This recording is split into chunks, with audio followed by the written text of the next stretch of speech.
Have a nice day, children. Today our lesson is from Geography Unit 4, Hydrosphere. We are seeing lithosphere, atmosphere, hydrosphere, biosphere. These are the Earth is composed of 4 spheres, isn't it? Already we saw about lithosphere. Under lithosphere, we saw about endogenetic process and exogenetic process. Then third lesson, atmosphere. Today lesson is hydrosphere. Hydrosphere, third sphere of the earth.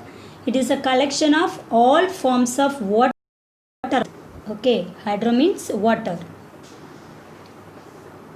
Let's see, we will go to the lesson. Introduction. We know that our planet Earth consists of 4 spheres. They are the lithosphere, atmosphere, hydrosphere and biosphere. In the earlier chapters, we have studied about the lithosphere and atmosphere. We shall now learn the other 2 spheres, namely the hydrosphere and the biosphere. Okay, hydrosphere. One of the most indispensable natural resources on Earth is water. The Earth is also called the blue planet as it holds water in abundance and thus stands unique among all other planets. It consists of water in various forms found on the earth. Over 97% of the water on the earth's surface is confined to ocean. Less than 3% of water is held on land as glaciers, ice caps, groundwater, rivers, lakes, and also as the water vapor in air. Hydrological cycle. The earth's water is not static, it is always in motion. This continuous movement of water on, above and below the earth's surface is called the hydrological cycle. The 3 major processes involved in the water cycle are evaporation, condensation and precipitation. Water changes its form constantly, that is ice, water and water vapor. This process happens in the blink of an eye or even over millions of years. Water resources of the earth can be broadly divided into fresh water and salt water. Okay, we will see about fresh water. Rainwater is considered to be the purest form of water as it contains very less proportion of salts when compared to the oceans and seas. Hence it is called fresh water. A major part of fresh water is found in the frozen state in the form of ice caps and glaciers. Around 1% of it is found in the liquid state as rivers, streams, lakes, ponds, etc. Surface water may also penetrate through porous rocks and gets collected beneath the earth's surface. This is groundwater. Next one, oceans. The continents and oceans are, however, not evenly distributed in the northern and the southern hemispheres. The northern hemisphere holds 61% of land, whereas the southern hemisphere holds 81% of water. It is because of this pattern of land and water distribution, the northern hemisphere is called the land hemisphere and the southern hemisphere is called as the water hemisphere. Oceans and seas are considered as resource bowl of the earth because of the immense availability of food, minerals, etc. Present distribution of the world's oceans and major seas are illustrated in the map. Relief of the ocean floor. The ocean basins are characterized by the following major relief features: continental shelf, continental slope, continental rise, deep sea plain or abyssal plain, deep oceanic ridge. We will see about one by one. Continental shelf. You look at the picture while I am saying. A shallow and gently sloping platform extending out from the adjoining continental land mass into the sea is called continental shelf. It is almost a uniform zone of seabed with a gentle gradient. Then the continental shelf is of great significance for the following reasons. They are shallower, thus enable sunlight to penetrate through the water. This encourages abundant growth of grass, seaweeds, and plankton. Hence, these zones become the richest fishing grounds in the world. Example, the Grand Banks of Newfoundland. The continental shelves have extensive deposits of metals and mineral fuels. Hence, this zone becomes accessible for oil drilling and mining activities. Example, Mumbai High in Arabian Sea. Next one is continental slope.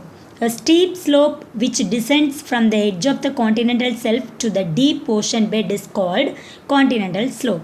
It forms a boundary between the continental crust and the oceanic crust. This zone is free from deposits as they are steep. The most important characteristic of continental slope is the presence of deep canyons and trenches. Due to the low penetration of sunlight, the slope has nearby freezing temperature. Hence, aquatic life has very slow rate of metabolism. Then continental rise. At the base of the continental slope is a gently sloping layer of sediments which merge into the deep sea floor. This underwater feature found between continental slope and abyssal plain is called the continental rise. It consists of submarine fans which are similar to the alluvial fans found on land. Next one is deep sea plains or abyssal plains. The deep sea plains or abyssal plains are underwater plains found on the deep ocean floor. These plains extend from continental rise to the mid-oceanic ridges. The gradient of the slope is very gentle and it appears as a uniform flat and featureless plain. These plains are usually covered by the thick layer of sediments composed of clay, silt, and sand brought by the rivers. These are often characterized by features like abyssal hills, seamounts, gyres, coral, atoll, etc. Oceanic deeps. Trenches are the deepest part of the oceans and occupy about 7% of the total relief of the ocean floor. The ocean temperature in the trench is slightly cooler than the freezing temperature. As they are sediment free, most trenches are V-shaped with steep sides. Epicenter of the great earthquakes are all found in the trenches.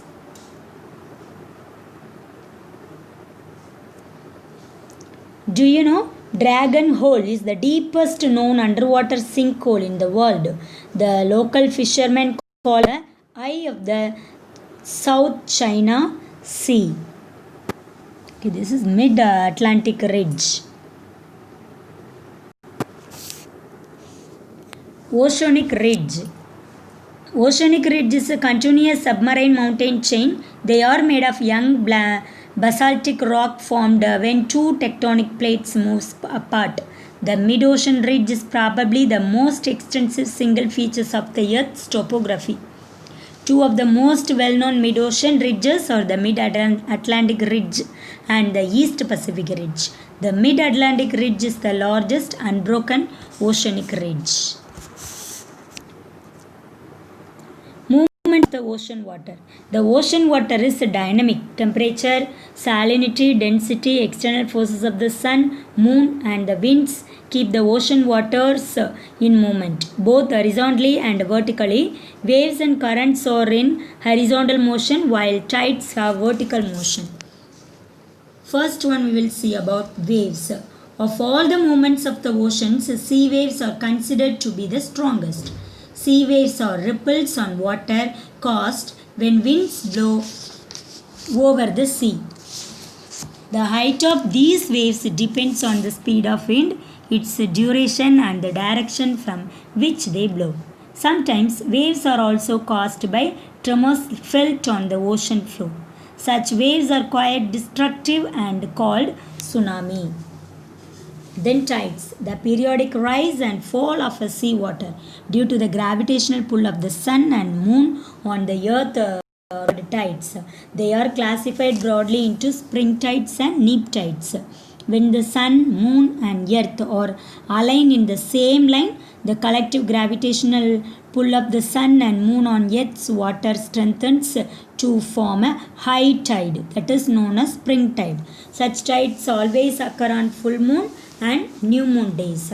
When the sun and the moon are at right angles, their gravitational forces work against each other, causing a low tide called neap tide.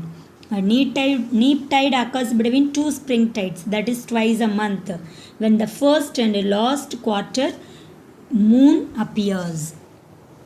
Ocean currents. The movement of oceanic water on the surface and at the depths in the definite direction is called ocean current. Ocean currents are in clockwise motion in the northern hemisphere and in the anti-clockwise motion in the southern hemisphere. Factors that generate ocean currents are earth rotation, prevailing winds, and differences in temperature and salinity of ocean water. On the basis of temperature, ocean currents are classified as warm currents and cold currents. The movement of ocean currents from the low latitudes, that is tropical zones, towards high latitudes, that is temperate and polar zones, is called warm current.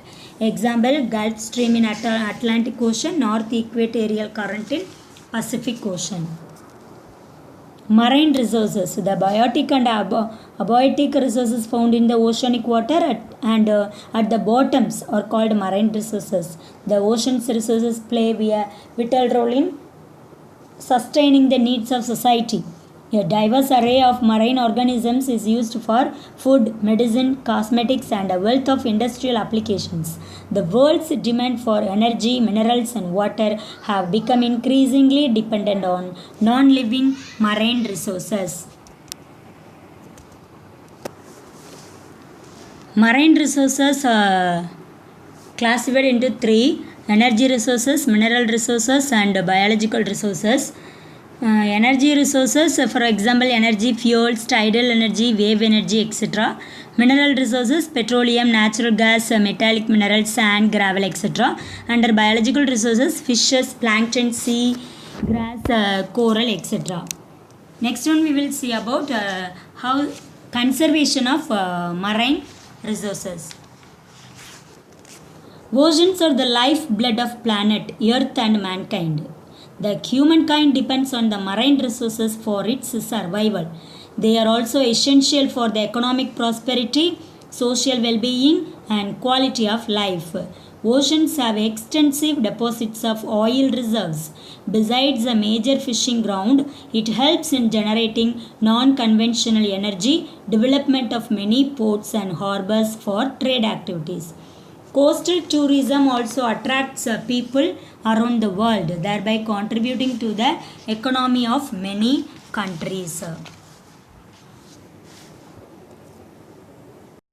Great Barrier Reef. Do you know?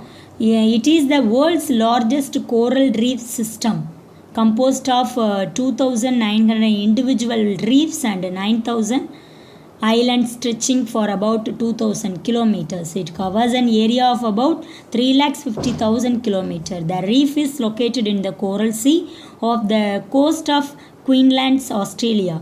The Great Barrier Reef can be seen from the outer space. This sprawling coral reef system is one of the most biological diverse places on the planet. Coral reefs are built by billions of tiny organisms known as coral polyps.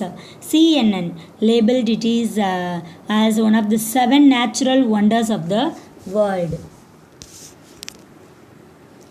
Okay, thank you, ma. Learn properly. Take care.